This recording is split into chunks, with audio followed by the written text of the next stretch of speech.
Est-ce que le double éthérique souffre autant que l'humain? Non, le double éthérique ne souffre absolument pas.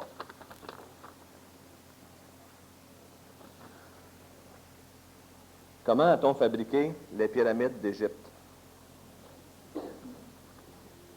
Bon, premièrement, les pyramides d'Égypte, il faut comprendre qu'à cette époque-là, la densité de la planète n'était pas la même que la nôtre aujourd'hui, ce qui veut nécessairement dire que tout ce qui pèse des tonnes aujourd'hui ne pesait pas le même poids à l'époque. C'est d'ailleurs pourquoi les blocs de pierre traînés les uns sur les autres ne se sont pas effrités et massacrés. Deuxièmement, on avait des techniques qui sont quand même plus simples que ce que l'on envisage aujourd'hui. On n'a pas de grue, mais on avait des pots de banane, on avait des plures de palmier. On avait suffisamment de gras animal et de gras végétal pour empêcher la friction, pour de façon à traîner les blocs. Et qu'est-ce qui a surtout fait la force, exactement comme pour la construction de la muraille de Chine? C'est l'humain, la quantité d'humains. Alors, les esclaves, ainsi que les volontaires, parce qu'il y avait énormément de volontaires, parce que lorsque l'on bâtissait une pyramide dans le sens des pyramides de Khéops, Képhren et Mykérinos, entre autres, on bâtissait ça pour un dieu vivant, le pharaon. Alors, on avait du monde qui se prêtait bien à cette construction-là, et la densité des matériaux n'était pas la même. En plus, de temps en temps, certains personnages de l'époque avaient la faculté de jouer d'un instrument de musique, une sorte de flûte particulière. Ils se servaient aussi comme canne, et la musique ne permettait pas de soulever les blocs de pierre, mais elle permettait d'alléger énormément le travail des travailleurs, ce qui permettait d'alléger ce fardeau à trimballer les pierres. Si on regarde de quelle façon on s'est pris mathématiquement pour créer une pyramide qui, justement, pouvait inclure dans la mathématique de sa hauteur et sa largeur le nombre pi, eh bien, on se rend compte très facilement que pour arriver à créer une pyramide qui aurait ces proportions-là, les Égyptiens n'avaient absolument pas besoin de connaître le nombre pi, ni le phénomène de calcul pour une circonférence, pour la simple raison que, de toute manière, étant donné, par hasard, disons bien, que les mesures qu'ils se servaient pour fonctionner, c'est-à-dire le nombre de pas, la circonférence d'une roue, c'est-à-dire que pour pouvoir avoir des longueurs de mesure aussi précises que celles qu'ils se sont servies, si on mesure la base de la pyramide avec une corde, l'étirement de la corde à la longue fait que la mesure est absolument plus bonne. Les métaux, on ne peut pas avoir de fil de métal aussi long, et même là, le fil de métal, par son poids, crée une tension qui distorsionne la mesure. Et les Égyptiens en étaient arrivés à la conclusion que pour avoir des mesures aussi précises dans une certaine distance, ils ne pouvaient faire autrement que de prendre une roue. Alors, en prenant une roue et en traçant une ligne dessus, chaque fois que la ligne arrivait à terre, on mesurait, et la roue, on l'a fait de façon à ce que la longueur la plus courante de l'époque soit utilisable. Et en manigançant des mesures à partir d'une roue, nécessairement le nombre pi devait être inclus dans la longueur et dans la mesure dans la construction mathématique de la pyramide.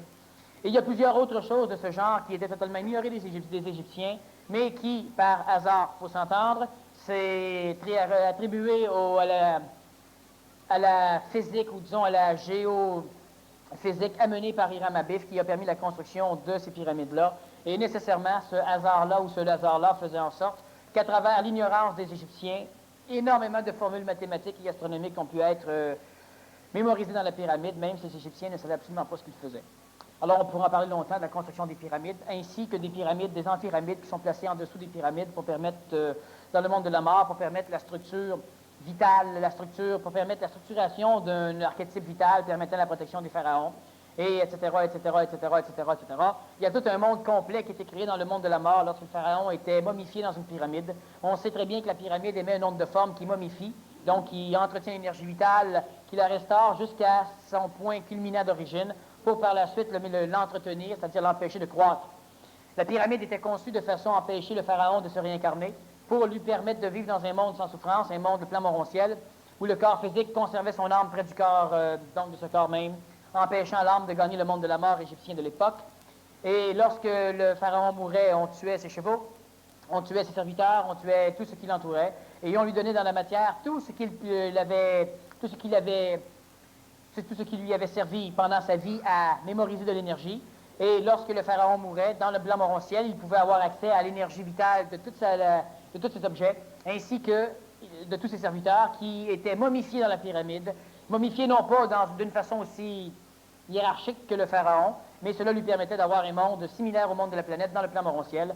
Le problème, c'est que la manière dont l'on s'est servi pour momifier les corps physiques, les substances, les onguents, les huiles, les bandelettes, ont momifié le corps physique d'une façon particulière, où il y a eu une forme de pétrification dégradante du corps physique. Cela a permis au corps physique de changer sa structure moléculaire et atomique.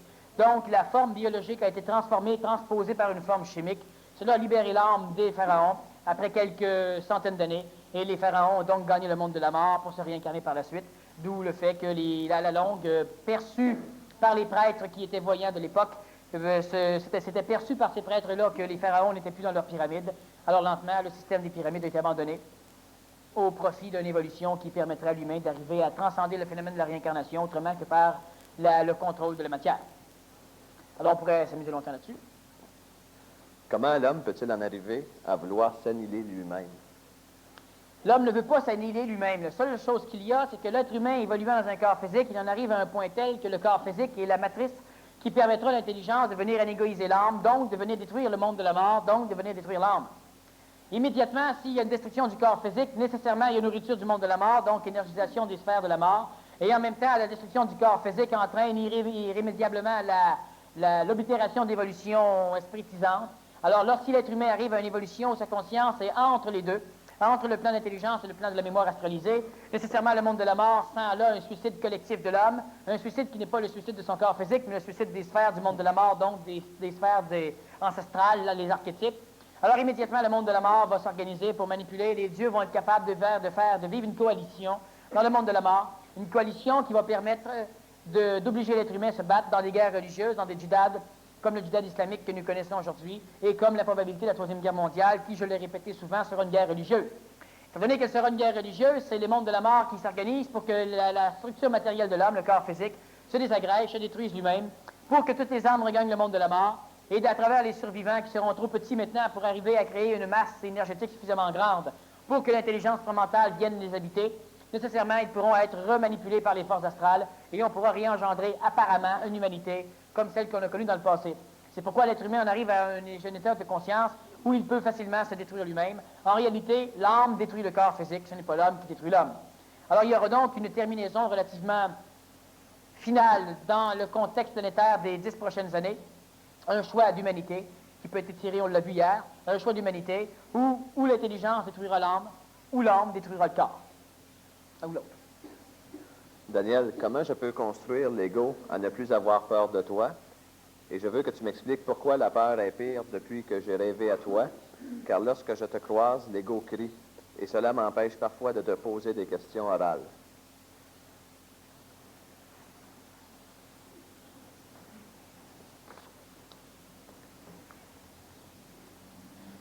Évidemment, le fait que vous ne me posez pas de questions orales, moi, ça me laisse plus de temps. C'est bien. Alors, la réponse est extrêmement simple. Nécessairement, l'ego crie. Pourquoi? Parce que l'ego, dans le rêve, il est sans doute resté une partie du rêve où l'être humain, où l'ego est allé fouiller. Une partie du rêve qui est restée, c'est celle de ma présence, sauf que pendant le rêve, l'ego a dû expérimenter d'autres choses. Et c'est ces autres choses-là qui, mémorisées énergétiquement, mais pas d'une façon formique, terrorisent l'ego lorsque l'ego s'approche de moi. Alors, ou bien l'ego me respecte d'une façon trop grandiose pour ce que je suis, ou bien l'ego décode. J'ai déjà expliqué que moi, j'étais sur le plan planétaire un tueur d'âmes. Or, nécessairement, l'ego est une âme. Et si l'ego a pu vérifier certaines choses dans le monde de la mort, nécessairement, il l'a rêvé à moi, et donc il est allé fouiller dans les mémoires expérientielles que je laisse par mon passage, comme n'importe quel objet ou comme n'importe quel événement laisse. Et de quelle façon la personne peut arriver à passer par-dessus ça? Ça serait sans doute en refaisant mon séminaire, ou si elle fait les cours de Montebello, eh bien, à un moment donné, ça va se passer tout seul. Sinon, eh bien, elle a qu'à travailler sur elle. Une chose est certaine, c'est que du point de vue de l'ego, Daniel Kem, c'est pas ce qu'il y a de mieux. Okay. En parlant de toi, j'ai une bonne question pour toi. C'est quoi la différence entre un extraterrestre et un paraterrestre? Bon. La nuance entre un extraterrestre et un paraterrestre. C'est la même nuance qu'il peut y avoir entre ceux qui ont contacté Claude Vorillon puis moi. Tu veux expliquer plus concrètement la différence entre les deux? Moi, j'ai un problème parce que paraterrestre, pour moi, ça veut dire qu'il vit en même temps, dans un monde parallèle, C'est ça. dans le temps, dans le même temps présent. C'est ça. Puis un extraterrestre, ben, on dit qu'il vient extérieur à la Terre. C'est ça. Mais est-ce que c'est extérieur à la Terre seulement ou extérieur à l'univers? Non, l'extraterrestre, c'est pas extra-universel, c'est extraterrestre. Donc, c'est tous les phénomènes qui proviennent de l'extraterrestrialité de notre monde. Donc, tout ce qui est relié à une conscience qui n'est pas rayonné par notre plan planétaire. Donc, un extraterrestre, c'est n'importe quel véhicule matériel, que ce soit un être humain, une bébête verte ou un robot, n'importe quel véhicule matériel qui est animé d'une conscience ou d'une inconscience qui ne provient pas du plan planétaire. Ça, c'est un extraterrestre. Il peut être martien, et lorsqu'il pénètre le monde de notre planète, il est animé de conditions qui ne sont pas tributaires de notre planète, même s'il peut en être coloré par son passage à travers les sphères du monde de la mort, c'est-à-dire notre atmosphère, de façon à arriver près de l'humain. Et lorsqu'il arrive proche de l'humain émettant un onde de forme colore nécessairement l'extraterrestre. L'extraterrestre, s'il a une affinité réelle, peut s'ajuster à la perception de l'onde de forme, donc s'ajuster lui-même et devenir un extraterrestre formique humanoïde, reconnu par l'humain. Et nécessairement, l'onde de forme colorée, l'onde de retour qui va revenir vers l'humain qui approche sa propre onde de forme, va lui permettre de codifier l'extraterrestre selon ses attentes, et attentes qui peuvent être des peurs ou des espoirs. Le paraterrestre est un être humain ou un être qui exprime une conscience terrestre, une conscience qui n'est pas nécessairement extraterrestre. Il faut bien comprendre que si on parle de paraterrestre, on parle nécessairement d'extraterrestre. Un paraterrestre est un phénomène matériel qui cumule l'expérience planétaire et qui, de cette façon, cumule aussi l'expérience extraterrestre. Un paraterrestre n'est pas un être extraterrestre, c'est un être terrestre qui a une conscience extraterrestre, mais qui a la faculté d'exprimer sa conscience extraterrestre dans un contexte planétaire, qui n'est pas nécessairement en date, en co-justification avec le monde dans lequel il vient s'exprimer. Autrement dit, un paraterrestre est un être qui provient de l'avenir, qui a une conscience extraterrestre et qui exprime sa conscience dans le passé, qui, pour la datification des oreilles qui vont écouter, est le présent. Autrement dit, un paraterrestre est un phénomène qui a une conscience extraterrestre et terrestre, une conscience terrestrement extraterrestre, une conscience humaine supramentale, le plan supramental est extraterrestre, et qui vit dans un monde dans un monde de l'avenir, et ce monde de l'avenir le projette dans le passé avec une conscience de cet avenir. C'est pourquoi, ayant une conscience de l'avenir dans le passé, il devient un paraterrestre, en ce sens qu'il a une conscience d'un monde parallèle terrestre, mais qui est exprimé dans un autre monde parallèle terrestre, celui qui est le monde actuel ou de ceux qui écoutent. Et dans le monde de l'avenir où il a nécessairement une conscience extraterrestre, une conscience supramentale, bouddhique ou divine ou intentionnelle, et nécessairement, il devient ce que tu appelles un paraterrestre, un être humain qui provient d'un avenir, qui donc des mondes parallèles, qui vit dans une datification autre que la nôtre, et dans un espace identique, mais dans un temps différent. Et il a une conscience extraterrestre par le seul fait qu'il a la faculté de voyager à travers les sphères du temps, de façon ou de traverser les mondes parallèles du point de vue du temps, pour pouvoir venir exprimer une conscience extraterrestre de l'avenir dans un contexte qu'on appelle le passé de son point de vue, mais qui s'appelle le présent du point de vue de ceux qui écoutent. Ces paraterrestres-là, est-ce que c'est des gens qui sont missionnés ou c'est tout simplement des gens qui sont régis par des lois universelles, des gens de leur travail qui ont à faire, soit planétaire ou autre? Bon, il faut faire attention au terme missionné. Ce sont des gens qui sont missionnés par d'autres phénomènes humanoïdes qui ne vivent pas dans le contexte paraterrestre. Mais ce ne sont pas des gens qui se missionnent eux-mêmes. Il faut faire donc une nuance majeure. Tu fais partie d'une organisation et on te missionne. Donc, l'organisation supporte ton action. Alors que si tu fais partie d'une organisation et tu te missionnes, tu risques de travailler contre ton organisation pour la simple raison que tu crées un schéma d'antidiscipline. Oui, vu qu'il n'y a pas de discipline, nécessairement, tu travailles à l'encontre de la coalition mentale des individus. Alors, si un paraterrestre est nécessairement un être humain qui provient de l'avenir. Bon, en partant. Il n'y a pas de paraterrestres qui proviennent de notre temps. Aujourd'hui, ce sont des terrestres, des terriens. Un paraterrestre est donc explicitement un être qui a une conscience extraterrestre, une conscience terrestre et qui provient de l'avenir. Le paraterrestre a nécessairement une mission. Mais cette mission, elle est en coalition avec l'objectif mental, supramental et bouddhique, qui est même intentionnel, du temps d'où il vient. Donc, il travaille avec des alliés. Il ne s'est pas missionné, il est missionné, c'est autre chose. Missionné par le hasard, c'est-à-dire que missionné par la mécanique évolutive, qui permet la création de probabilités d'accomplissement correct d'un acte. Alors, ce n'est pas un vote, ce n'est pas une décision prise émotivement, ce n'est pas non plus une personne qui s'offre, simplement que dans n'importe quelle structure régie par de l'intelligence, lorsque tu es l'élément le plus parfait pour faire une chose, on ne te demande pas ton avis, on te dit de la faire. Et toi, nécessairement, étant intelligent, tu la fais. Tu ne donnes pas ton avis non plus. Surtout que dans un contexte paraterrestre, il n'y a pas d'ego du point de vue de l'endroit d'où provient l'individu, donc n'ayant pas d'ego, il n'y a pas d'opinion à donner. Alors, si on a un pompier et on a un incendiaire, eh bien, quand il fait froid, on demande à l'incendiaire d'allumer un feu. Lorsqu'il fait trop chaud, on demande au pompier d'éteindre. Il n'est pas question d'opinion. Le pompier ne dit pas, oui, mais là, c'est encore moi qui. Bon, dans le monde d'aujourd'hui, c'est ce qui arrive.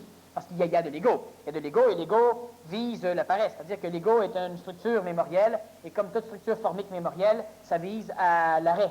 Alors, on prend de l'eau chaude va se refroidir lentement, tout le temps à une stagnation. Étant donné qu'il y a de l'ego dans l'homme et que l'homme est axé sur la mémoire, eh bien, une cristallisation complète d'un phénomène, donc l'empêchement total de l'avancement ou de la transformation, amène une nourriture absolument certaine et stable pour l'ego, et c'est pourquoi l'ego a une tendance innée vers la paresse, vers l'inertie. Et dans un monde où il n'y a pas d'ego, l'inertie n'existant pas, nécessairement, ça demande beaucoup moins d'énergie pour faire bouger un corps. Ici, étant donné qu'il y a une inertie d'ego, quand on demande à quelqu'un de faire quelque chose, on doit le motiver. C'est-à-dire qu'on doit mettre de l'énergie pour compenser son inertie. L'inertie est la faculté qu'a un corps mémoriel à refuser toute transformation dans un déplacement. Une explication physique ou astrophysique. Du point de vue de l'ego, l'inertie égoïque, c'est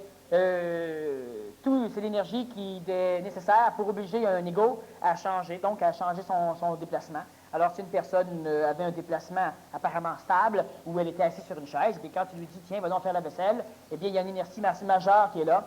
Et pour obliger l'ego à se lever pour aller faire la vaisselle, eh bien, il faut que tu opposes à son inertie une énergie suffisamment puissante, qui peut être la colère, qui peut être la raison, le raisonnement logique, qui peut être le tétage, qui peut être un canot de crème glacée à l'après, qui peut être, moi, la faire le reste de l'année, c'est à fait maintenant. Alors là, on doit opposer de l'énergie. Dans un monde dans un monde de l'avenir, un avenir possible, ce que j'appelle moi le choix de l'homme nouveau, nécessairement il n'y a plus d'ego, donc l'inertie d'ego n'existe pas. Alors lorsqu'il y a une chose intelligente à être faite, elle est faite. Alors on parle de mission, oui, mais il faut faire attention au niveau de mission, alors je préfère amener le terme fonction, qui est un terme typiquement rosicrucien, mais qui est un terme beaucoup plus écologique. Chien qui va à la chasse perd sa place.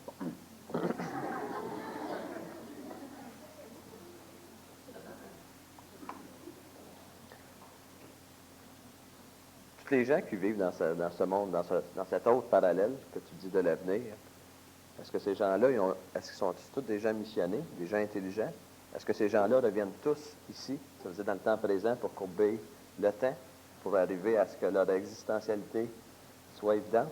La grande majorité premièrement, les gens ne sont pas tous missionnés, donc ils ont nécessairement tous une fonction, mais ils n'ont pas une fonction temporelle, donc ils n'ont pas une mission à travers le temps. Il y a une nuance. Maintenant, ces gens-là, qui sont intelligents, ça va de soi, ces mondes ne sont constitués que de mondes d'intelligence et donc de mondes anti-égaux. Il n'y a aucun égo, donc c'est un monde anégoïque totalement. Étant donné que c'est un monde anégoïque totalement, il ne fonctionne que du point de vue de l'intelligence. Et j'expliquais hier qu'il y a un phénomène intéressant qui est celui de transformer une actualité, ou de transformer une actualité dans le but d'engendrer une transformation dans un passé, dans le but d'éliminer des conditions du passé, ce qui va entraîner l'élimination d'un karma dans l'avenir. Autrement dit, à partir d'un présent, si on a la faculté de descendre dans un passé qui serait existentiel s'il y a encore de la conscience dedans. Donc, votre présent est un passé où il y a encore de la conscience du point de vue de l'avenir. Alors, si on a la faculté d'envoyer un être humain, un paraterrestre, une conscience à travers le temps pour venir manipuler le passé de ce paraterrestre, donc le présent des terrestres, des terriens, de manipuler ce phénomène-là de façon à éliminer des tangentes qui se sont révélées vraies. Mais étant donné que le temps est une farce, nécessairement tout ce qui est vrai est faux, c'est donc changeable. Alors, lorsqu'un paraterrestre a une fonction, celle de revenir dans le passé, dans le but de transformer d'instaurer des néotypes et de transformer certains archétypes, de façon à éliminer des problématiques qui, dans 1000, 2000, 3000 ou 4000 ans, engendrent des résultats karmiques, eh bien, ça devient une fonction temporelle. Tous ceux qui vivent dans un monde de l'avenir, il n'y en a pas énormément, il y en a quelques millions. Ceux qui vivent dans un monde de l'avenir n'ont pas tous des fonctions temporelles. Ils ont donc des missions, on peut dire. Mais ils ont tous des fonctions dans leur actualité même. Et de l'avenir, eh bien, ils supportent les choses. Comme à un moment donné, j'ai expliqué, le Nazaréen. Le Nazaréen, c'est un phénomène paraterrestre. Bon, le Nazaréen se promène dans une rue d'un petit village imbécile qui, par la suite, va être rebaptisé sous le nom de Nazareth. Bon. Alors, il se promène dans ce village, et puis à un moment donné, il y a une maison qui tombe sur un gars. Mais le gars, il est placé là pour ça. Le gars, il est venu au monde juste pour recevoir la maison sur la tête. Juste pour que le Nazaréen puisse sauver le gars. Sa seule fonction, ce gars-là, c'est ça. Alors, est-ce qu'il a une conscience extrêmement évoluée? Non. Pas besoin. Et tous ceux que le Nazaréen a sauvés ne l'ont pas suivi. C'est ceux que le Nazaréen n'a pas sauvés qui l'ont suivi. Les apôtres, le Nazaréen n'a pas guéri les apôtres. Il a guéri un soldat romain. Ah, parfait. Le Romain est venu le voir et il lui a dit, j'ai machin chouette qui est malade, mon serviteur. Le Nazaréen lui dit, bien voilà, je vais aller le voir. Pourquoi il dit ça? Parce que c'est prévu que le soldat, il est archétypé, il n'a pas de conscience. Et il lui explique, non, moi j'ai des serviteurs et quand je dis fais ceci, il le fait. Et quand je dis va, il va. Alors tu n'as simplement qu'à commander, il va être guéri. Alors regardez tout le monde, il y voilà. Ben oui, c'est ça, le gars qui est là, il sert à ça. Alors il y a donc des choses. Moi j'ai un travail intéressant à faire. Un travail qui, du point de vue de l'attente méritoire égoïque de l'homme, de temps en temps paraît stagnant. C'est loin d'être stagnant. Dans les sphères astrales, dans les sphères occultes, c'est absolument loin d'être stagnant. même dans la sphère matérielle, mais les choses doivent aller en leur temps. Alors, de ce phénomène de l'avenir, il y a des entités qui ont la fonction de redescendre dans un passé qui est notre avenir, pour simplement être des outils convenables dans une sphère néotypale ou néogène qui engendre des néotypes, et pour qu'on puisse s'en servir. Alors, à un moment donné, eh bien, je rencontrerai quelqu'un qui va simplement dire juste les mots qu'il faut pour, et je dirai moi aussi les mots qu'il faut pour, et ça va changer toutes les conditions, ça va changer les conditions d'un écosystème local. Et ce bonhomme-là, ou cette bonne femme-là, tu ne la reverras plus. Le Nazarien, il a sauvé des gens, mais ces gens-là, ils l'ont crié, ils ont crié, ils ont crié, puis après ça, on n'a plus entendu parler, c'est normal, il n'était pas existentiel. À l'époque du Nazaréen, Daniel, juste pour nous donner une idée en espace-temps. Ça se passe présentement, évidemment, le Nazarien, présentement, il vit aujourd'hui. Nous, on dit 2000 ans, mais en réalité, c'est... Disons que chaque année, c'est simplement un endroit ailleurs. Dans 2000 villes d'ici, le Nazarien est en train de se faire crucifier. C'est pas 2000 villes en réalité, c'est 1993 villes, mais quand même. Disons 2000 villes, le Nazarien est en train de se faire crucifier. Alors, si l'individu a la faculté de voyager dans ces villes-là, eh bien, il aura l'impression de voyager dans le temps. Mais ce temps est instantanément présent. Alors, on dit 2000 ans, mais en réalité, c'est 2000 espaces-temps. Oui, mais l'apparatérastalité, est-ce qu'elle permet d'être à plusieurs endroits en même temps?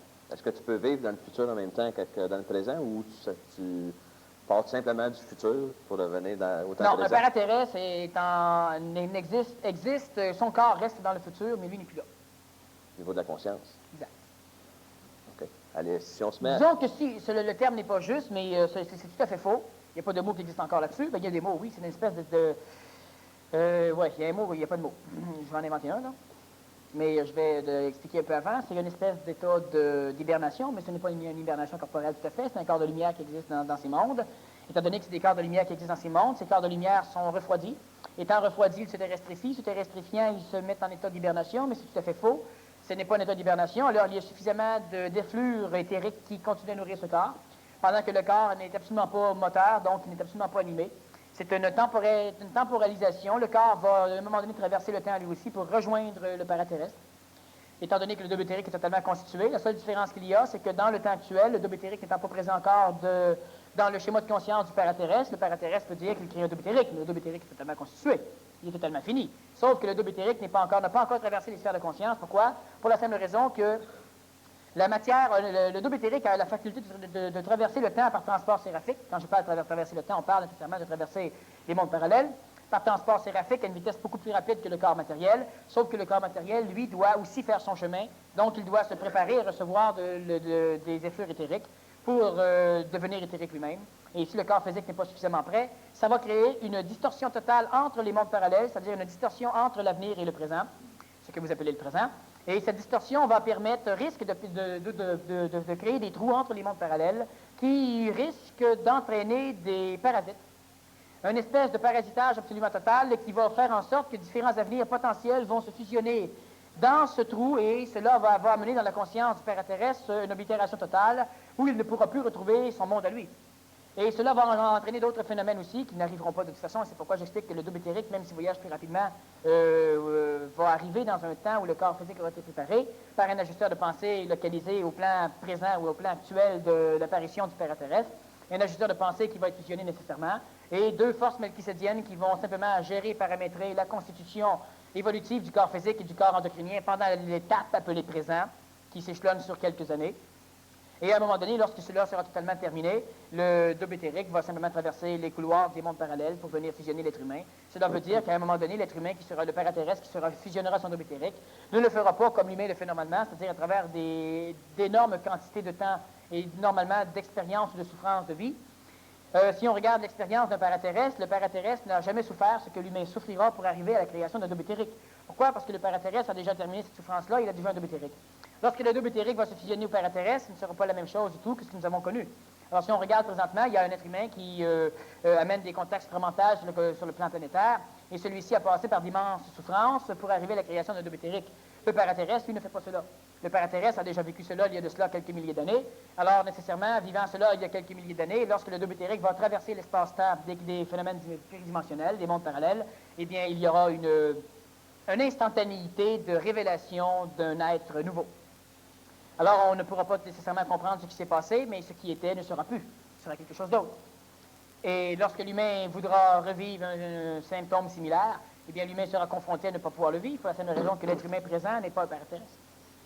Alors donc, il y a un corps éthérique qui a été terrestrifié de façon à préserver la mémoire, qui est en état d'une espèce de catalepsie sustemporelle, les termes ne sont pas encore tout à fait exacts, et qui attend. Et puis à un moment donné, lorsque le corps matériel dans ce que vous appelez le présent sera totalement prêt, bien, le double éthérique va simplement traverser les sphères des mondes parallèles pour venir éthérifier le corps physique. Okay. Au niveau de la conscience, quand on parle du présent actuel, le futur, est-ce qu'on peut, est-ce que ça a des dates? Est-ce que ça a des années? Est-ce que ça se calcule? Mais voyez, c'est le problème qu'il y a, c'est qu'il y a énormément de transpositions à faire. C'est que si on se réfère à l'an 4000, le système de datation de l'époque ne fait plus référence à la datation après Jésus-Christ. Okay. Bon, alors il y a une grande partie du système temporel qui va être structuré à partir de l'entrée dans l'ère nucléaire de l'humanité. Alors ce sera après l'entrée dans l'ère nucléaire. Pendant une grande partie de l'évolution de ce que vous appelez l'avenir, de ce qu'on peut appeler le passé, une grande partie de l'imitation locale de l'humanité va avoir une datation à partir de l'entrée dans l'ère nouvelle, qui va être datée à partir de 1969. D'autres dateront à partir de 1962, vers ce qu'on pourrait appeler l'an 2000 et quelques après Jésus-Christ. Il y aura une fusion des datations planétaires, c'est-à-dire que présentement, les Juifs ont leur propre système de datation, les Hindous ont leur propre système de datation, et la majorité de la planète se sert d'un système de datation après Jésus-Christ. Après Jésus-Christ, en l'an 0, c'est-à-dire 4 ans après la naissance du Christ. Il y a des êtres humains qui, dans quelques années, vont essayer de travailler, comme la science présentement travaille à partir de l'ère nouvelle. La paléontologie travaille à partir de l'ère nouvelle. C'est-à-dire que la paléontologie ne dit plus que le dinosaure a vécu 30 millions d'années avant Jésus-Christ. Pour la simple raison que 2000 ans dans 30 millions d'années, c'est tellement ridicule que finalement, ils ont éliminé le 2000 ans après Jésus-Christ, que nous sommes aujourd'hui, et on dit 30 millions d'années après ou avant l'ère actuelle. Mais l'ère actuelle commence en 1960 pour la majorité des paléontologistes. Alors, si on regarde la datation dans l'avenir, eh bien, il va venir un temps où tout système de datation sera en fonction de la création même de notre système solaire. La création même du système solaire va donc faire référence à près de 4,7 milliards d'années. Mais le système annuel va être lentement abandonné pour faire place à un système qui cumule des millions d'années dans une seule terminologie. Exactement comme le kilomètre devenait une farce absolument débile lorsqu'on veut mesurer la distance entre deux étoiles. Eh bien, on a pris l'année-lumière, qui est la distance parcourue qui est donc 10 000 milliards de kilomètres, qui est approximativement la distance d'une année-lumière. Alors, au niveau des datations, il va se passer la même chose. Parler de 2000 ans après Jésus-Christ, lorsque ça fait 4,5 milliards d'années que la Terre existe, on est carrément à côté de la traque. Alors, lentement, donc, si on parle de système de datation, ça demande énormément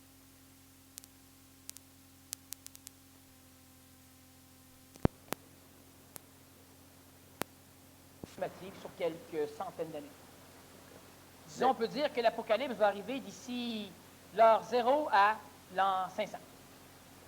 Mais pour l'être humain qui est assujetti à vivre à partir de l'ère du Christ, 2000 ans, il calcule tout en fonction d'années. Calculant en fonction d'années, 500 ans devient extrêmement énorme. Mais s'il calculerait en fonction de la création de notre Soleil, 4,7 milliards d'années, 500 ans, ce serait vite. Seconde. Ça serait une seconde. Okay. En ce moment, notre futur de celui que tu parles, il vit en ce moment entre 3600 et 4000 ans, après Jésus-Christ. Mm-hmm. OK. À l'époque du Nazaréen, est-ce qu'ils sont toujours dans la même époque, eux autres? S'ils vivent toujours dans un monde parallèle? Non, si on fait abstraction puis on recule de 2000 ans. Ça veut dire non, d'accord. La question, c'est qu'en l'an 4000, est-ce que Jésus-Christ a toujours vécu en l'an 0? C'est ça. Mais étant donné qu'en l'an 4000, on n'est pas en l'an 4000, mais en l'an... Le terme est un terme qui va me revenir à un moment donné. On a mis des choses, à un moment donné, traverser le temps. Bon. Alors, on s'assujettit. Vois-tu, c'est qu'il y aura une langue universelle qui va apparaître, qui ne sera pas le français. Alors, il faut faire des transpositions de terminologie qui ne sont pas actuelles, d'une langue qui n'existe absolument pas. Une langue... J'ai parlé à un moment donné que l'être humain devra inventer une langue d'évolution. Alors, on a la langue d'affaires qui est l'anglais, on a des langues de guerre, on a des langages de guerre, des langages d'affaires, des langages de colère, et il y a aussi un langage d'évolution qui va apparaître, et à un moment donné, toute l'étymologie humaine va être axée sur un langage d'évolution, c'est-à-dire un langage de communication d'énergie plutôt que de forme. C'est-à-dire que présentement, on doit utiliser la phrase pour communiquer une forme, alors qu'à un moment donné, on va utiliser le mot pour communiquer la forme. Et on parle de télépathie, mais il y aura toujours la forme orale qui va servir pour le contrôle de certaines choses. Et au lieu de prendre une phrase complète pour désigner une chose, on va prendre un mot. Et ce mot va désigner toute la phrase complète telle qu'on le prend aujourd'hui. Alors, lorsque tu poses la question, il y a des questions qui sont extrêmement complexes. Si on veut essayer de faire un parallèle entre un monde qui n'est pas existentiel actuellement au niveau du présent, du point de vue de la vision de la conscience, qui existe du point de vue des sphères temporelles, mais pas du point de vue des sphères de la conscience de l'actuel présent, alors ça complexe les choses. Alors, est-ce que... Bon, alors, je dis, moi, que dans cette époque, la chronologie n'est pas basée sur l'année. Elle est basée sur la rotation, sur la translation de notre Soleil à travers les spires de notre galaxie. Alors, une année, à l'époque, je fais une référence qui est relativement fausse, une année à l'époque est le quart de la translation de notre Soleil autour de l'apex de notre galaxie. Et cela déjà prend des millions d'années. On peut dire que 2200 ans, 2682 années sont le temps que prend notre Soleil pour traverser une constellation. Alors, si on prend un système de datation annuelle qui ne fait pas référence à l'année, mais au temps pris par notre Soleil pour traverser une constellation, alors je peux te dire, dans un an, on aura abouti. Dans un an, c'est un douzième du travail du déplacement solaire à travers les constellations du zodiaque. Ça veut dire plus de 2000 ans. Alors, une année sera de plus de 2000 ans pour vos années à vous. Alors, si tu dis, est-ce que le Christ est toujours à l'an zéro? Bien, en fonction de la datation de l'an zéro du Christ, oui. Mais en fonction de la datation universelle employée dans un avenir plus intelligent, eh bien non. Le Christ est en l'an annuel standard planétaire actuel, c'est dans les 4 milliards 600 millions 880 quelques mille années, à partir de l'an zéro, création de notre Soleil, pour l'étape actuelle. Enfin, dans l'an 4000, à partir de l'an zéro. Bref, une question stupide.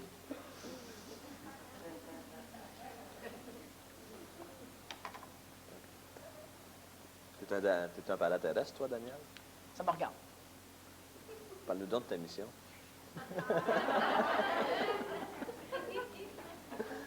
Ou quel est le travail planétaire que tu dois accomplir en l'an 1988 de notre ère? Non, il y a beaucoup de choses qui ne peuvent pas être dites. Pourquoi? Parce que l'instruction de l'astral fait partie du travail de beaucoup d'humains. Et nécessairement, révélant trop de choses, lorsque les questions ne sont pas posées convenablement, révélant trop de choses, on mine le travail. Okay. Alors, tu ne fais pas une émission émise par satellite expliquant à tous tes ennemis ce que tu vas faire. Sinon, qu'est-ce que tu fais? Tu expliques tout ce que tu vas faire, puis comme c'est ça que tu vas faire, bien nécessairement, tu vas réussir. Mais tout le monde va dire que tu changes d'idée régulièrement. Mais ça va de soi, mais ça fait partie de la problématique de l'instruction. OK, on va changer de sujet. Parle-nous de la valeur des techniques Feldenkrais. Ah bon, il y en a un qui rapplique souvent avec ça, là. Au point de vue de ses bienfaits sur l'amélioration du corps, physique et système neuronique, comparativement à ETM, Menfi et la démarche flottante.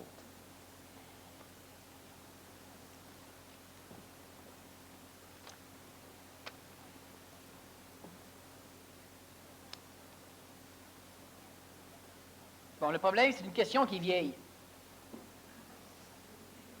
Et je déteste répondre à des questions vieilles. La personne aurait pu au moins se forcer de la réécrire. On va lui demander de se forcer de la réécrire.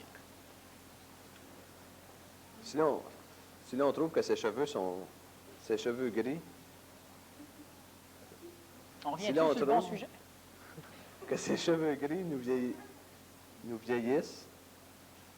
Avec des cheveux, ça nous vieillit. C'est plus sans des cheveux. Ne vaut-il pas mieux de les teindre et de présenter une meilleure onde de forme? Une meilleure onde de forme. Et c'est très relatif. je te gage, moi, que si je me teins les cheveux en blanc, il y a beaucoup de personnes qui vont cesser de se teindre leurs cheveux pour présenter une meilleure onde de forme. Et puis, il y en a lentement qui vont s'éteindre en blanc aussi pour présenter une meilleure onde de forme. Mais meilleur veut dire quoi? L'ego est habitué de se nourrir du visuel du corps avec des cheveux colorés. Lorsque les cheveux commencent à être blancs, l'ego se doit de s'adapter. Alors, l'ego commence à entretenir l'arbre. Alors, l'ego veut teindre les cheveux parce qu'il dit présenter une meilleure onde de forme. Et moi, personnellement, je rencontre quelqu'un qui a les cheveux blancs. Ça ne m'empêche absolument pas de discuter avec. Il n'y a pas besoin de se teindre les cheveux pour me parler. Son onde de forme reste la même. On doit cultiver, tout à l'heure j'ai expliqué, cultiver tout ce qui est à l'intérieur de nous. Et ça va s'occuper de muter notre onde de forme. Alors, la première chose, moi, j'aime autant écouter comment tu parles plutôt que regarder la couleur de tes cheveux. Et après avoir écouté comment tu parles, je pourrais peut-être écouter ce que tu dis.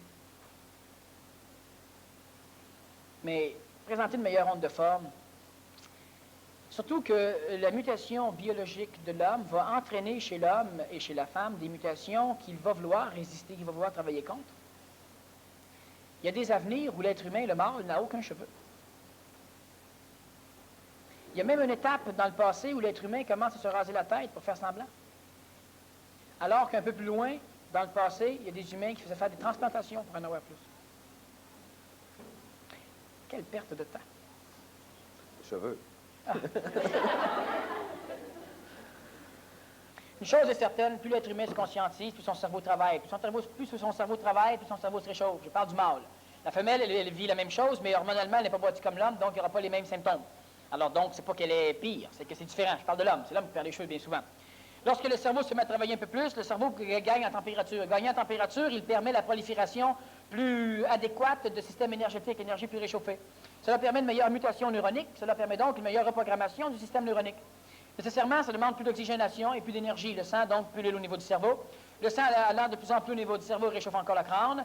Le système du liquide rachidien, céphalorachidien, commence à refroidir les méninges de façon à préserver une intégrité de température pour ne pas que le corps gagne en température, même si le cerveau gagne en température. Et le système hormonal va donc fonctionner un peu mieux. Fonctionnant un peu mieux, cela permet un désassujettissement lent de l'hypothalamus du contrôle astral, et cela engendre nécessairement une prolifération hormonale temporaire d'expression du système astral du mâle pour permettre la reconnexion du système neuronique hypothalamien avec l'astral, ce qui ne marchera pas nécessairement. Et cela entraîne l'expression massive d'hormones au niveau cérébral, et cela fait en sorte que ces hormones vont obliger les cheveux à tomber. Alors, il y a des manières chirurgicales où on peut empêcher cela, c'est-à-dire qu'on va se faire opérer, et on se fait rétrécir la lumière des artères qui amènent le sang au niveau du cuir chevelu.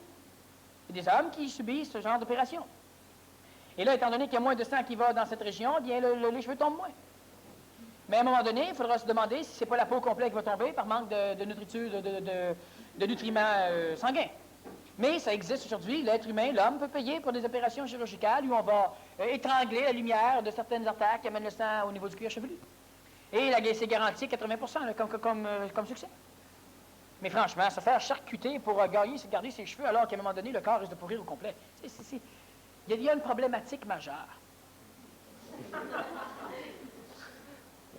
Question suivante. L'homme survit à quoi? À travers quoi sa folie?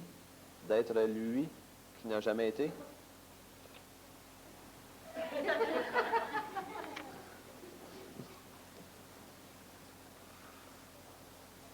L'homme survit à quoi? À travers quoi sa folie d'être lui qui n'a jamais été? Eh bien, encore là, on a une question ici posée par un ego qui est sur un paradoxe, et le paradoxe, il n'arrive pas à l'absorber. Le passé, ça existe, le passé. La preuve, hier. Sauf que le passé n'existe pas. La preuve, hier, je le dis aujourd'hui. Et chaque fois que je me rappelle le passé, je m'en rappelle maintenant. Donc ce passé n'existe pas. Il est de l'instantané. Mais il n'existe pas. C'est un paradoxe. Et l'être humain doit arriver à pouvoir subir ces paradoxes, l'assaut des paradoxes. On ne pourra pas arriver à avoir une conscience plus grandiose si, à un moment donné, on n'est pas capable de supporter le paradoxe. L'homme survit à quoi? Premièrement, le terme « survie » est un terme fallacieux. Il ne survit pas, il vit. à travers quoi sa folie d'être lui qui n'a jamais été. Et on revient encore au problème. Je suis parce que je ne suis pas. Donc, si je ne suis pas, je ne suis pas. Mais si je ne suis pas, je le dis. Si je le dis, c'est que je suis. Oui, on doit pouvoir se permettre de dire, c'est tout à fait logique. Et qu'est-ce qui est intéressant dans le paradoxe? C'est qu'au fur et à mesure que j'avance sur ma logique, je dois rester instantané sur ce que j'avance. Pas essayer de cumuler ce que l'ego veut faire. Alors, prenons un exemple de logique. Tout est faux. Si tout est faux, ce que je viens de dire est faux. Si ce que je viens de dire est faux, si tout est faux, c'est que tout est vrai. Mais si tout est vrai, ce que je viens de dire est vrai. Et ce que je viens de dire, c'est tout est faux. Et si ça, c'est vrai, tout est faux. Donc, tout est faux. Mais si tout est faux, ce que je viens de dire est faux. Mais si c'est faux, c'est donc que tout est vrai. Mais si tout est vrai, ce que je viens de dire est vrai, donc tout est faux. C'est vrai. C'est vrai. Et ça, c'est un paradoxe. Un paradoxe qui est réel. J'en ai un autre paradoxe pour toi. Oui, mais c'est intéressant, c'est qu'on doit arriver à être capable de suivre le cheminement. Et regardez comment on arrive à absorber un paradoxe du point de vue de l'ego. Comme cela. Tout est faux. Donc ça avec. Donc tout est vrai. Oublie le reste. Tout est vrai. Si tout est vrai, ce que je viens de dire, c'est vrai. Donc si c'est vrai, c'est que tout est faux. Oublie le reste. Là, je peux dire, ouais, mais là, tout est vrai, tout est faux, je fais quoi? C'est là le problème. Tu essaies, dans ton ego, un espace quadridimensionnel où deux choses s'imposent mutuellement à leur espace-temps, à leur présence, où deux choses ne peuvent pas habiter en même temps le même espace-temps, dans l'ego, tu essaies de forcer l'imbrication dans un endroit où on ne peut pas, tu essaies de forcer mon verre à rentrer dans le tien. Nécessairement, ça crée une souffrance. On ne peut pas, ça tasse, c'est une guerre. Le paradoxe dans l'ego est une guerre. Tout est faux, donc c'est faux, donc tout est vrai. Mais si tout est vrai, ce qui est faux, donc est vrai, donc tout est vrai, donc tout est faux, tu essaies de rentrer ça ensemble, tu ne peux pas. Alors, essaie donc plutôt de le boire énergétiquement. C'est une question d'instantanéité. Oui. Alors, si tu peux le boire énergétiquement, ça veut dire que tu suis instantanément le cheminement du paradoxe. Et là, ta conscience finit par être dans les deux, en même temps. Mais pas l'ego, l'ego ne peut pas. L'ego ne peut pas. Puis pendant que tu es sur la même phrase, j'ai une question justement au sujet d'un paradoxe. Que veut dire croire et croire quand on n'en croit pas? Bien, c'est ça, tu crois. Celui qui croit, il espère que ce qu'il croit est vrai. Celui qui croit pas, il n'est pas sûr lui non plus. Et il espère bien qu'il ne croit pas. Il espère que ce qu'il croit est vrai. C'est la même chose. Ça veut dire soit et ne pose pas de question. Tu peux répéter? Ça veut dire soit et ne pose pas de questions. Ça veut dire soit et regarde les questions qui se posent. Oui. Soit instantané. Ben oui. Soit et ne pose pas de questions. C'est pas toi qui pose des questions. C'est compliqué en sacre bleu. Soit et observe. OK. Maudire la science et ne se servir que de la science pour connaître sa vie. Être son seul maître et être continuellement sous la tutelle d'un maître. C'est moi la relire pendant que tu vas régler ton problème.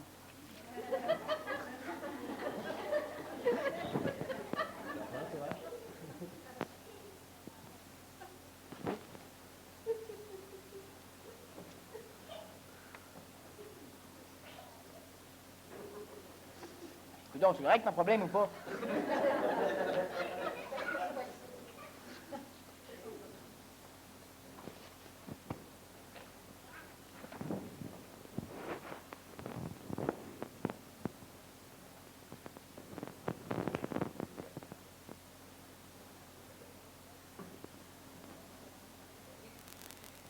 Bon, ici, ce n'est pas une question, c'est plutôt un papier. Maudire la science et ne se servir que de la science pour connaître sa vie, être son seul maître et être continuellement sous la tutelle d'un maître. Il manque la question. Oui, je sais. Tu l'as-tu? Non. Recto, non? Non, Verso? absolument rien. Tu dis que s'il y a une guerre mondiale, que seuls ceux qui ont fait le choix de l'homme nouveau ne vivront pas la guerre mondiale. Ceux qui n'ont pas fait le choix, ce n'est pas de leur faute s'ils n'ont pas le libre arbitre. Mais il n'est pas question de faute. L'idée de la faute est une idée alignée avec le libre arbitre. Non, mais c'est pas de ta faute, tu ne savais pas. Ben, effectivement, tu ne savais pas. Paf, paf, paf. Après. C'est la planète qui évolue. Le petit cultivateur qui est en train de planter son radis puis qui dit Om mani padme hum pour qu'il pousse plus vite, puis qu'il y a une bombe nucléaire qui tombe sur la tête parce qu'il a manqué d'énergie pour se rendre jusqu'à la ville. C'est pas de sa faute. L'idée, simplement, c'est qu'il y a un champignon qui devait pousser là plutôt qu'un radis.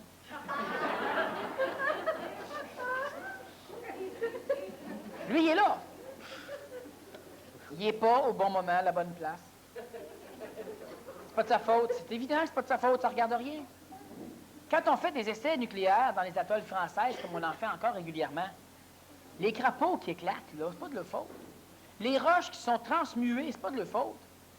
Le trou qui est créé, c'est pas de sa faute. L'atmosphère qui est consumée et brûlée par l'explosion, pas de sa faute. Mais non, pas de sa faute. Mais il n'est pas question de faute. Même celui qui fait le choix de l'homme nouveau, c'est pas de sa faute. Y a-t-il des lois dans l'extra-réactionnalité auxquelles l'extra-créationnalité serait soumise? Comme par exemple... C'est bien, c'est intéressant, ça. Ben, l'exemple, là, tu le liras. Alors, y a-t-il des lois dans l'extra-créationnalité auxquelles l'extra-créationnalité serait soumise? Comment ça marche? Oui, bon. Qu'est-ce qu'une loi? Une loi, c'est un principe. Une loi, c'est tout ce qui est inharmoniquement harmonieux. C'est un paradoxe. Bon, mais digéré. Il y a une création absolument débile. Il ne faut pas penser que la création, c'est une perfection, puis que Dieu a fait ça, c'est génial. Imaginez-vous, les plantes poussent, il y a des fleurs, il y a des thons, des maringouins, il y a des mouches tsetse qui donnent la trypanosomiase. Non. Il y a une explosion massive, puis à un moment donné, quand tout ce qui est créationné ne peut pas s'étendre plus vite que la vitesse de l'espace-temps, c'est-à-dire la vitesse de la lumière, eh bien, ça crée des refoulements internes. Les refoulements internes sont ce que nous appelons l'amour, les lois d'attraction. L'obligation de ne pas pouvoir se fuir plus vite, eh bien, ça donne l'illusion qu'on a une raison de ne pas aller trop vite. Et à travers cette chose, à travers cette explosion massive qu'est la création, il y a finalement un équilibre qui tend à être instauré. Lorsque l'équilibre est instauré, on appelle cela une harmonie. Alors, l'harmonie existe entre le loup et le chevreuil. Ça n'empêche pas le loup de tuer le chevreuil et de le bouffer. Mais lorsqu'il n'y a plus assez de chevreuils, les loups meurent de faim. Lorsque les loups sont morts de faim, il n'y a plus assez de loups, les chevreuils commencent à se reproduire en masse. Lorsqu'il y a beaucoup de chevreuils, les loups ont beaucoup de nourriture, ils commencent à pulluler. Lorsqu'il y a trop de loups, les chevreuils en manquent. Et puis c'est un équilibre. On appelle ça la paix, l'harmonie. Alors, lorsque l'on parle de loi, la loi, on va dire c'est une loi naturelle. Mais la loi naturelle fait en sorte que l'aigle ramasse l'écureuil, que l'écureuil ramasse la noix, puis que la noix ne peut pas faire pousser un chêne. Et c'est une loi naturelle. Tout ce qui est légal, tout ce qui est relié à des lois, ce sont des limitations dans l'équilibre. Chaque fois que l'être humain change l'équilibre, il change les lois. Chaque fois que l'être humain change les lois, il change l'équilibre. Et c'est pourquoi changer une loi, ça peut être extrêmement dommageable pour toute la création, parce que changer une loi veut dire briser l'équilibre. Et briser l'équilibre peut entraîner des forces, des choses absolument incomprises par l'homme et incontrôlables par l'homme.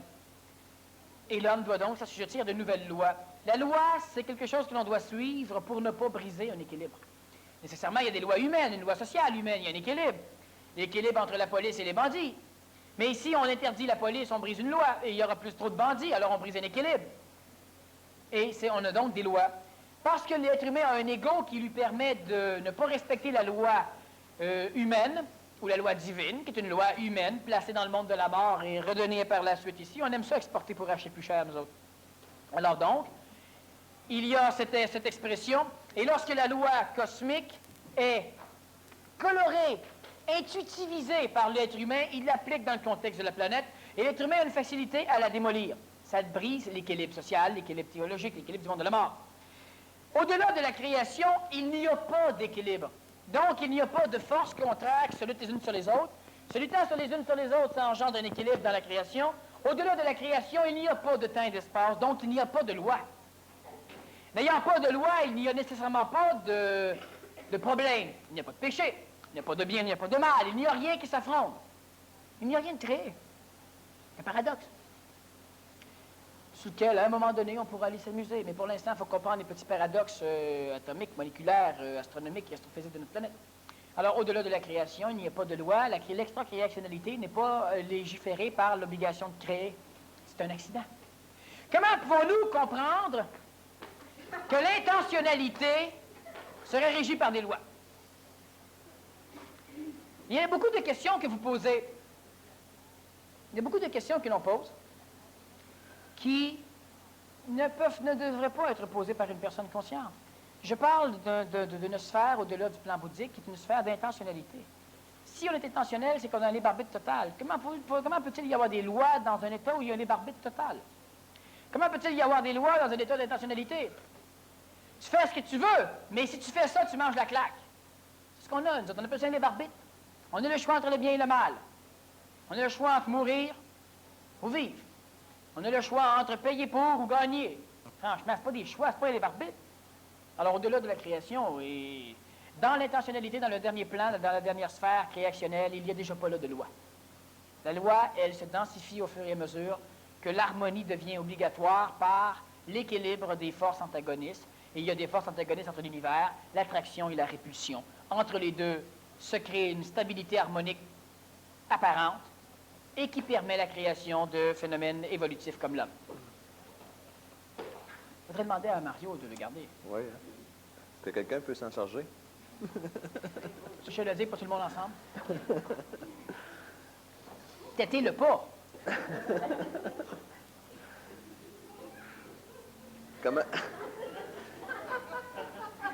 Comment discerner dans ce que l'on mange si la forme enferme une énergie convenable à notre corps, surtout avec les changements vibratoires paradoxaux comme la terrestrification de l'énergie et l'accumulation de l'énergie?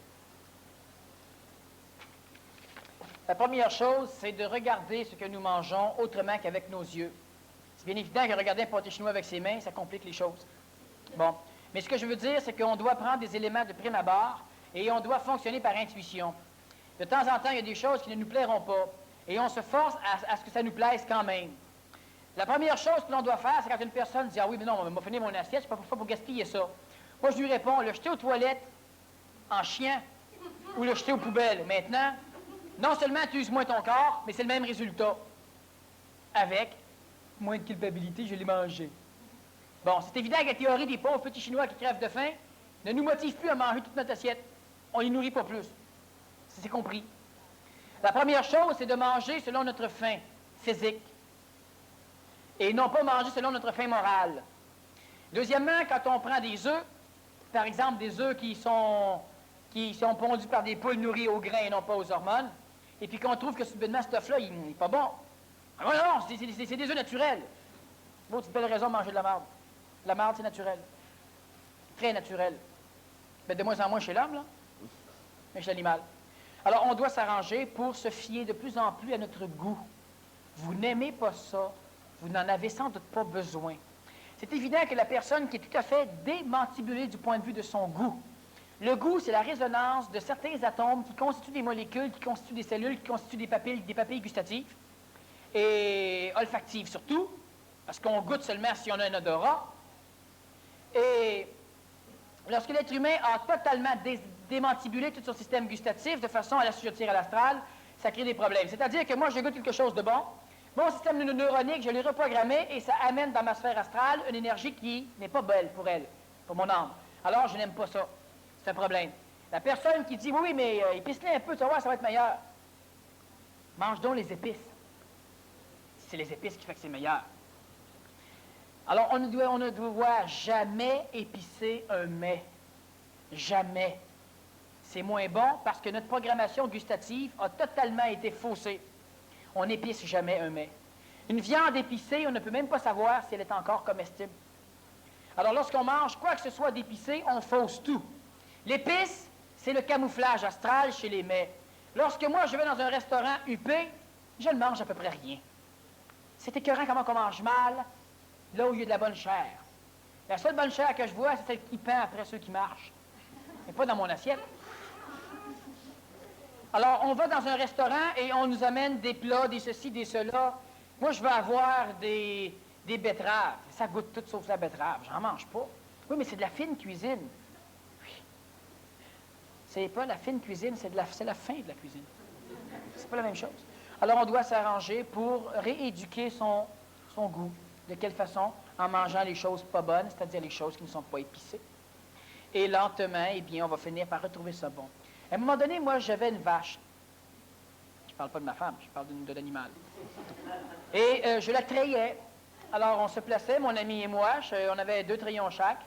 Et puis, après une demi-heure, 3/4 d'heure, on réussissait à avoir un gallon de lait. Les fermiers n'en revenaient pas parce qu'ils ne comprenaient pas pourquoi la vache ne devait pas kicker bien avant. Parce que se faire achaler de même une demi-heure de temps, même le veau le fait pas. Et puis, à un moment donné, eh bien, ce lait-là, j'en buvais, je l'ai fait boire à mes enfants. Mes enfants, ils trouvaient, tu sais, c'est du lait qui venait pas de la compagnie, c'est venait d'une vache, fait qu'ils doutaient énormément. Après un laps de temps, quand tu bois ce lait-là, il goûte énormément le gras. Parce que c'est un lait qui a énormément de matière grasse dedans. Alors, on le laissait reposer, on ramassait la crème en haut, et puis on le brassait à la main, puis on faisait du beurre. Et puis, à un moment donné, je mettais ça dans la sécheuse, et puis là, la sécheuse, elle le brassait tout seul. Du beurre. Lorsque ce lait-là finit par être bon au goût, il est bon au goût. Et puis là, on boit ce lait-là, puis les enfants adoraient ça. À un moment donné, la vache qui s'appelait Picroche, parce qu'elle avait un picroche, ce picroche était bouché. Alors, on l'a vendu chez le boucher. Et puis là, il fallait qu'on achète du lait. Quand on a commencé à boire ce lait-là, il goûtait que l'eau. Ça goûtait de l'eau. Mais maintenant qu'on boit juste de l'eau,